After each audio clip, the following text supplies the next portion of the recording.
앞서 검찰은 구속 취소 결정에 항고도 하지 않고 윤 대통령을 풀어주면서 법원 판단을 존중하겠다는 이유를 댔죠.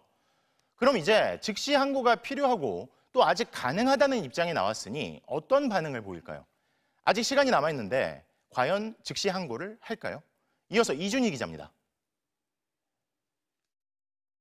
즉시 항고가 가능하다는 천대엽 법원행정처장의 발언에 대해 대검찰청은 법사위 상황과 관련해 검토 중에 있다며 구체적인 상황은 확인해 줄 수 없다고 했습니다. 검찰 내부는 술렁이고 있습니다.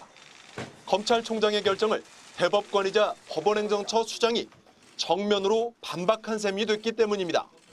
심우정 검찰총장은 앞서 윤석열 대통령 석방을 결정하면서 즉시 항고는 쓸 수 없는 카드였다면서 항고가 아닌 본안 재판에서 다투겠다고 했습니다.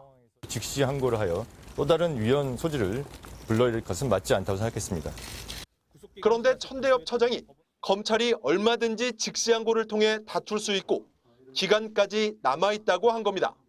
한 검찰 간부는 법원행정처장이 과거 검찰이 석방 후 즉시 항고했던 선례가 있다는 것을 언급했다며 검찰에 즉시 항고를 하라는 가이드라인을 준 것 같다고 했습니다. 실제 MBC 보도로 알려진 2018년 의정부지검 사례의 경우 법원의 구속 취소 결정에 따라 피고인이 석방된 후 검찰의 즉시 항고가 이루어졌고 결국 해당 피고인이 재수감됐습니다.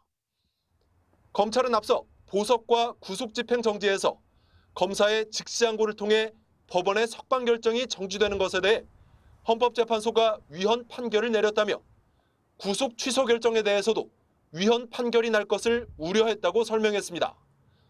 하지만 천 대법관은 적어도 석방 후 즉시 항고로 다투는 것은 문제가 없다고 본 겁니다. 검찰이 천 대법관의 해석대로 즉시 항고를 할 경우 상급 법원인 서울고법이 인용 여부를 결정하게 됩니다.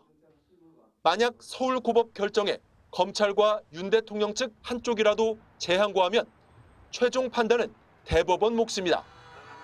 항고심 재판부인 서울고법이 검찰의 즉시 항고를 인용하면 윤 대통령은 재수감될 수 있습니다. 다만 재항고 결과까지 기다렸다가 재구속을 결정해야 한다는 견해도 있어 법원의 판단을 지켜봐야 할 것으로 보입니다. MBC 뉴스 이준희입니다.